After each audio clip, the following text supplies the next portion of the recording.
ಹಿರೂರು ಸರ್ಕಾರಿ ಶಾಲೆಯ ವಾರ್ಷಿಕೋತ್ಸವ ಸಮಾರಂಭ. ತಾಳಿಕೋಟೆ ತಾಲೂಕಿನ ಹಿರೂರ ಗ್ರಾಮದ ಸರ್ಕಾರಿ ಮಾದರಿ ಪ್ರಾಥಮಿಕ ಶಾಲೆ ಇದರ 7ನೇ ವರ್ಗದ ವಿದ್ಯಾರ್ಥಿಗಳ ಬೀಳ್ಕೊಡುವ ಹಾಗೂ ಶಾಲಾ ವಾರ್ಷಿಕೋತ್ಸವ ಸಮಾರಂಭ ಅದ್ದೂರಿಯಾಗಿ ಜರುಗಿತು. ಸಮಾರಂಭದ ಸಾನ್ನಿಧ್ಯವನ್ನು ವೇದಮೂರ್ತಿ ಸಿಎಸ್ ಹಿರೇಮಠ್ ವಹಿಸಿದ್ರು. ಕ್ಷೇತ್ರ ಸಮನ್ವಯಾಧಿಕಾರಿ ಆರ್ಬಿ ದಮ್ಮೂರ್ಮಠ್ ಸಮಾರಂಭವನ್ನು ಉದ್ಘಾಟಿಸಿದರು. ಶಾಲಾ ಅಭಿವೃದ್ಧಿ ಮತ್ತು ಮೇಲುಸ್ತುವಾರಿ ಸಮಿತಿಯ ಅಧ್ಯಕ್ಷರಾದಂತಹ ಸಂಗನಗೌಡ ಅಸ್ಕಿ ಅಧ್ಯಕ್ಷತೆ ವಹಿಸಿದರು. ಸಾಹಿತಿ ಖ್ಯಾತ ವಾಗ್ಮಿ ಶ್ರೀ ಅಶೋಕ ಹಂಚಲಿ ಅವರು ಪ್ರೇರಣಾದಾಯಕವಾದ ಉಪನ್ಯಾಸವನ್ನ ನೀಡಿದರು. ಕಾರ್ಯಕ್ರಮದಲ್ಲಿ ಶಾಲೆಯ ಮುಖ್ಯ ಗುರುಗಳಾದ ಎಲ್ಎಸ್ ಗಸ್ತಿ, ಕೊನ್ನೂರು ಕ್ಲಸ್ಟರ್ ಸಮೂಹ ಸಂಪನ್ಮೂಲ ವ್ಯಕ್ತಿ ಎಸ್ಎಸ್ ಯಾಳ್ಗಾರ್, ಪ್ರಾಥಮಿಕ ಶಾಲಾ ಶಿಕ್ಷಕರ ಸಂಘದ ತಾಲೂಕು ಅಧ್ಯಕ್ಷ ಬಿಟಿ ವಜ್ಜಲ್, ಉಪಾಧ್ಯಕ್ಷ ಪಿವೈ ಚಲವಾದಿ, ಕಾರ್ಯದರ್ಶಿ ಎಸ್ಬಿ ಬಿರುಗೊಂಡ, ಗ್ರಾಮದ ಗಣ್ಯರು, ಶಿಕ್ಷಣ ಇಲಾಖೆಯ ಮುಖ್ಯಸ್ಥರು, ಶಿಕ್ಷಕ ವರ್ಗದವರು, ಎಸ್ಡಿಎಂಸಿ ಸದಸ್ಯರು, ಪಾಲಕರು ಹಾಗೂ ಮಕ್ಕಳು ಉಪಸ್ಥಿತರಿದ್ದರು. ಕಾರ್ಯಕ್ರಮದಲ್ಲಿ ಮಕ್ಕಳು ಪ್ರದರ್ಶಿಸಿದ ವಿವಿಧ ಸಾಂಸ್ಕೃತಿಕ ಕಾರ್ಯಕ್ರಮಗಳು ನೋಡುಗರ ಕಣ್ಮನ ಸೆಳೆದವು. ಜಿಪಿಟಿ ತಾಲೂಕು ಅಧ್ಯಕ್ಷ ಎನ್ಎಸ್ ನಿರಲ್ಗಿ ಹಾಗೂ ಸಹ ಶಿಕ್ಷಕಿ ಶ್ರೀಮತಿ ಎಂಜಿ ಬೀರಾದರ್ ಕಾರ್ಯಕ್ರಮವನ್ನು ಸುಂದರವಾಗಿ ನಿರ್ವಹಿಸಿದರು. ಕಿಶೋರ್ ಕುಲಕರ್ಣಿ, ಸಮೃದ್ಧ ಕರ್ನಾಟಕ ನ್ಯೂಸ್, ತಾಳಿಕೋಟೆ. ಶಿಕ್ಷಕ ಬಂಧುಗಳೇ, ಬಹಳ ಸುಂದರವಾಗಿರ್ತಕ್ಕಂಥ ಕಾರ್ಯಕ್ರಮ. ಇವತ್ತು ಸರ್ಕಾರಿ ಶಾಲೆಗಳು ಮತ್ತು ಸರ್ಕಾರಿ ಆಸ್ಪತ್ರೆಗಳು ಅಂತಂದರೆ ಮೂಗು ಮುರಿಯುವಂತಹ ಕಾಲಘಟ್ಟದಲ್ಲಿ ಇವತ್ತು ಹಿರೂರಂಥ ಗ್ರಾಮದಲ್ಲಿ MPS ಶಾಲೆಯಾಗಿ ಮಾರ್ಪಟ್ಟು ಸುಮಾರು 250ಕ್ಕಿಂತಲೂ ಹೆಚ್ಚು ಮಕ್ಕಳು ದಾಖಲಾತಿಯನ್ನು ಪಡೆದು ಉತ್ಕೃಷ್ಟವಾಗಿರ್ತಕ್ಕಂಥ ಶಿಕ್ಷಣವನ್ನು ಪಡೆಯುವುದರ ಮೂಲಕ ಒಂದು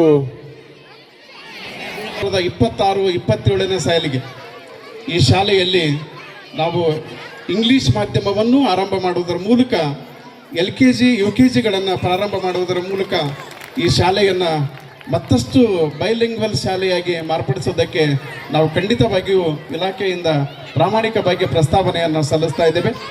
ಜೊತೆಗೆ ನಾವು SDMCಯ ಕಾರ್ಯವನ್ನು ನೋಡಿದರೆ ನಮಗೆ ಅಷ್ಟಾಗಿ ಅರ್ಥೈಸಲಿಲ್ಲ. ಖಂಡಿತವಾಗಿಯೂ ನೆಕ್ಸ್ಟ್ ಇಯರ್ ರಾಜ್ಯ ಸರ್ಕಾರ ಕೊಡ್ತಕ್ಕಂಥ ಅತ್ಯುತ್ತಮ SDMC ಪ್ರಶಸ್ತಿಯನ್ನು ನಾವು ಈ ಶಾಲೆಗೆ ಮುಂದಿನ ವರ್ಷದಿಂದಲೇ ನಾವು ಕೊಡೋದಕ್ಕೆ ಪ್ರಸ್ತಾವನೆಯನ್ನು ಸಲ್ಲಿಸ್ತೀವಿ ಅಂತ ಮಾತನ್ನು ಈ ಸಂದರ್ಭದಲ್ಲಿ ಹೇಳ್ತಾ, ತಾವು ಮನಸ್ಸು ಮಾಡಬೇಕು, ತಮ್ಮ ಮಕ್ಕಳನ್ನು ಇಲ್ಲಿಗೆ ಕರೆತರಬೇಕು. ಇಲ್ಲಿ 250 ಇದೆಯಲ್ಲ, ಮುಂದಿನ ಸಲ ಈ 2-3 ವರ್ಷಗಳಲ್ಲಿ 500ಕ್ಕಿಂತಲೂ ಹೆಚ್ಚು ಮಕ್ಕಳು ಈ ಕ್ಯಾಂಪಸ್ನೊಳಗೆ ಕಲಿತಕ್ಕಂಥ ವ್ಯವಸ್ಥೆಗೆ ತಾವೆಲ್ಲರೂ ಸನ್ನದ್ಧರಾಗಬೇಕು ಅನ್ನುವಂಥ ಒಂದು ವಿಚಾರವನ್ನು ಹೇಳ್ತಾ, ಇಳೆ ನಿಮ್ಮ ದಾನ, ಬೆಳೆ ನಿಮ್ಮ ದಾನ, ಸುಳಿದು ಸೂಸುವ ಗಾಳಿಯು ನಿಮ್ಮ ದಾನ, ನಿಮ್ಮ ದಾನವನ್ನುಂಡು ಅನ್ಯರನ್ನು ಹೊಗಳುವುದು ಪುಣ್ಯಗಳೇ ನೀನೆಂಬೆ ರಾಮನಾಥ ಎನ್ನುವ ಹಾಗೆ ಈ ಒಂದು ಇಂಥ ಒಂದು ಅದ್ಭುತವಾಗಿರ್ತಕ್ಕಂಥ ಒಂದು ಕಾರ್ಯಕ್ರಮವನ್ನು ನಡೆಬೇಕಾದ್ರೆ ಸಾಮಾನ್ಯ ಇಲ್ಲ. ಈ ಶಾಲೆಯ SDMC ಅಧ್ಯಕ್ಷರಿಗೆ ಮೊದಲು ಜೋರಾಗಿ ಎಲ್ಲರೂ ಒಂದು ಚಪ್ಪಾಳೆಯನ್ನು ತಟ್ಟಬೇಕು. ಯಾಕೆ ಜೋರಾಗಿ ಚಪ್ಪಾಳೆಯನ್ನು ತಟ್ಟಿದ್ನಪ್ಪ ಅಂದ್ರೆ ಎಲ್ಲ ಹಿರಿಯರನ್ನು ಒಳಗೊಂಡು ಎಲ್ಲರನ್ನ ಕೇಳಿಕೊಂಡು ಯಾವುದೇ ಒಂದು ಸರಿಸಾಟಿ ಪ್ರೈವೇಟ್ ಸ್ಕೂಲಿಗೆ ಒಂದು ಸರಿಸಾಟಿ ಇರತಕ್ಕಂಥ ಒಂದು ವೇದಿಕೆಯನ್ನು ನಿರ್ಮಾಣ ಮಾಡಿ ಈ ನಮ್ಮ ಎಲ್ಲ ಶಿಕ್ಷಕರಿಗೆ ಸಹಕಾರ ಕೊಟ್ಟು ಇಷ್ಟೊಂದು ಕಾರ್ಯಗಳನ್ನು ಮಾಡ್ಯಾರಪ್ಪ ಅಂತಂದ್ರೆ ಅವರಿಗೆ ಒಂದು ಮುಂದಿನ ನಿರ್ಮಾಣಗಳಲ್ಲಿ ಸಹ ಅವರ ಮಕ್ಕಳಿಗೆ, ನಮ್ಮೂರಿನ ಎಲ್ಲ ಹಿರಿಯರಿಗೂ ಒಳ್ಳೆಯದಾಗಲಿ. ಇನ್ನೂ ಮುಂದಿನ ನಿರ್ಮಾಣಗಳಲ್ಲೂ ಸಹ ಒಂದು ಇಂತಿಂಥ ಕಾರ್ಯಕ್ರಮ ನಡೆಯುವುದರಿಂದ ನಮ್ಮ ಕನ್ನಡ ಶಾಲೆ ಯಾವುದೇ ಒಂದು ಕೋಚಿಂಗ್ ಸ್ಕೂಲಿಗೆ ಬಗ್ಗಂಗಿಲ್ಲ ಅನ್ನುವಂಥ ಮಾತನ್ನು ಹೇಳುತ್ತಾ, ನೀವು ಸಹ ಇನ್ನೂ ಭಾಳಷ್ಟು ಒಂದು ಆತುರರಾಗಿರಿ. ಈ ನಿಮ್ಮ ಮಕ್ಕಳ ಕಾರ್ಯಕ್ರಮ ಭಾಳಷ್ಟು ಐತಿ. ಯಾಕಂದರೆ ಒಂದು ಹಾಣೆ ಮುಗಿಸ್ತೀನಿ. ಹಾಲುಂಡ ತವರಿಗೆ ಏನೆಂದು ಹಾಡಲಿ, ಬಳಿದಂಡಿಯಲಿರುವ ಕರಕೀಯ, ಬಳಿದಂಡಿಯಲಿರುವ ಕರಕೀಯ ಕುಡಿಯಂಗ ಹಬ್ಬಲಿ ನಿಮ್ಮ ರಸಬಳ್ಳು. ಇನ್ನೂ ಹಲವಾರು ಸಾಹಿತಿಗಳದ್ರ, ನಮ್ಮ ಗುರುಗಳದ್ರ, ಸಾಕಷ್ಟು ಮಾತಾಡೋರದ್ರ. ನಾವೇನು ಭಾಳಷ್ಟು ಮಾತಾಡೋಕ್ಕೆ ಇಷ್ಟಪಡಂಗಿಲ್ಲ. ನೀವೆಲ್ಲ ಊರಿನ ಪಾಲಕರಲ್ಲಿ ಎಲ್ಲರಿಗೆ ಒಂದು ಕೈ ಮುಗಿದು ಕೇಳ್ತೀನಿ, ಮಕ್ಕಳನ್ನೇ ಒಂದು ಆಸ್ತಿಯನ್ನಾಗಿ ಮಾಡಿ. ನೀವು ಯಾವುದೇ ಆಸ್ತಿ ಮಾಡುವುದು ಇಂಪಾರ್ಟೆಂಟ್ ಅಲ್ಲ. ನಿಮ್ಮ ಮಕ್ಕಳನ್ನೇ ಈ ವೇದಿಕೆಯ ಮೇಲೆ ಬಂದು ನಾನು ಹಲವಾರು ಪ್ರಶಸ್ತಿಗಳನ್ನು ತೊಗೊಂಡ್ರು. ನಮ್ಮ ಗುರುಗಳು, ಗುರುಮಾತೆಯರು ಇಲ್ಲಿ ಯಾರಿಗೆ ಒಂದು ಪ್ರೈವೇಟ್ ಸ್ಕೂಲಿಗೆ ಸರಿ ಸಾಟಿ ಇಲ್ಲದ ಹಾಗೆ ಎಲ್ಲ ಮಕ್ಕಳಿಗೆ ಒಂದು ಒಳ್ಳೆಯ ವಿದ್ಯಾಭ್ಯಾಸವನ್ನು ನೀಡ್ಯಾರ. ಅವರಿಗೂ ಸಹ ನನ್ನ ಪರವಾಗಿ ತುಂಬ ಹೃದಯದ ನಮಸ್ಕಾರಗಳನ್ನು ಸಲ್ಲಿಸುತ್ತಾ ನಾನೊಂದೆರಡು ಮಾತುಗಳನ್ನು ಮುಗಿಸ್ತೇನೆ. ನಮ್ಮ ವೇದಿಕೆಯಲ್ಲಿ ಹಂಚಿಕೊಂಡಿರುವಂತಹ ಕ್ಷೇತ್ರ ಸಮನ್ವಯಾಧಿಕಾರಿಗಳಾಗಿರುವ ಆರ್ಬಿ ದಮ್ಮೂರ್ಮಠ್ ಅವರಲ್ಲಿ ಕೂಡ ನಮಿಸ್ತಾ, ಹಾಲುಂಡ ತವರಿಗೆ ಏನೆಂದು ಹಾಡಲಿ ಅಂತ ಹೇಳ್ತಾನೆ. ಈ ಶಾಲೆಯ ರಸಬಳ್ಳಿ ಹಾಗೆ ಹಬ್ತಾನೆ ಇರಲಿ ಅಂತ ಹಾರೈಸಿದ ವಜ್ಜಲ್ ಗುರುಗಳು ಕೂಡ ವೇದಿಕೆ ಮೇಲೆ ಆಸೀನರಾಗಿದ್ದಾರೆ. ಅವರಿವರೆನ್ನದೆ ವೇದಿಕೆ ಮೇಲೆ ಆಸೀನರಾಗಿರುವ ಎಲ್ಲರಿಗೂ ನನ್ನ ನಮಸ್ಕಾರಗಳನ್ನು ಅರ್ಪಣೆ ಮಾಡ್ತಾ, ಇಲ್ಲೇನು ಮಕ್ಕಳು ಕಾರ್ಯಶಾಲೆಗಳಿಗೆ ಓದ್ತಿದ್ದೆ, ಶಾಲೆಯಿಂದ ಬಂದ ತಕ್ಷಣನೇ ನಮ್ಮ ಮಗು ಕೇಳ್ತಿದ್ದಳು, ಯಪ್ಪ ಇವತ್ತು ಶಾಲೆಗೆ ಏನು ಕಲಿಸ್ಯಾರ ನಿನಗ ಅಂತ ಹೇಳಿ. ನಮ್ಮ ಮಗು ಹಂಗೆ ಕೇಳಿದ ತಕ್ಷಣ ಎರಡೂ ಕೈ ಕಟ್ಕೊಂಡು ನಾನು ಹಾಡ ಕಲ್ಸ್ಯಾರ ಇವತ್ತು ನಮ್ಮ ಶಾಲ್ಯಾಗ, ಏನು ಹಾಡ ಕಲ್ಸ್ಯಾರ ಹಾಡಪ್ಪ ಅಂದ ತಕ್ಷಣ ಎರಡೂ ಕೈ ಕಟ್ಕೊಂಡು ಹಾಡಕ್ಕೆ ಶುರು ಮಾಡ್ತಿದ್ದೆ. ಏನು ಚಂದ ಹಾಡಂದ್ರ, ಚಂದಪ್ ಚಂದಪ್ ಚೆಲ್ಲುವ, ಚುಂಗ ಬಿಡ್ಕೊಂಡು ಬರುವ, 12 ಎತ್ತಿನ ಬಂಡಿ, ಬಂಡಿ ಹಿಂದ ಗಿಂಡಿ, ಗಿಂಡಿ ಹಿಂದ ನಾನು, ನನ್ನ ಹಿಂದ ನವಿಲ, ನವಿಲ್ ಪುಚ್ಚ ಕಿತ್ತಿ, ಚಿಗರಿ ಕೋಡಿಗೆ ಹಚ್ಚಿ, ಚಿಗರಿ ಚಿಗರಿ ಚಿಕ್ಕಪ್ಪ ಅವ್ರಿಗೆ ಕಾಳು ಮುಕ್ಕಪ್ಪ ಅಂತ ಹಾಡ ಹಾಡ್ತಿದ್ದೇವೆ. ನಮ್ಮ ಮಗುಗೆ ಎಷ್ಟು ಖುಷಿ ಆಗ್ತಿತ್ತಂದ್ರ, ನನ್ನ ಮಗ ಇವತ್ತು ಶಾಲ್ಯಾಗ ಹಾಡ ಕಲ್ತು ಬಂದಾನಂತ ಹೇಳಿ ಯಪ್ಪ ಇನ್ನೊಂದು ಹಾಡ ಅನ್ನಕಿ ಹಂಗೆ ಕೇಳಿದ್ರೆ ಸಾಕು, ಮತ್ತೆ ಶುರುನೇ ನಮ್ದು. ನನ್ನ ಪಾಟಿ ಕರಿಯೋದು, ಸುತ್ತು ಕಟ್ಟು ಬಿಳಿಯೋದು, ರಥ ಈಕ ಬರ್ದೇನು, ಅವನ ಮುಂದ ಹಿಡ್ದೇನು, ಅವ್ವ ಹಿಗ್ಗು ಆದಳು, ಎರಡುಂಡಿ ಕೊಟ್ಟಳು, ಗಪ ಗಪ ತಿಂದೇನು, ತಕ ತಕ ಕುಣಿದೇನು ಅಂತ ಹಾಡಕ್ಕೆ ಶುರು ಮಾಡ್ಬಿಡವ್ರು.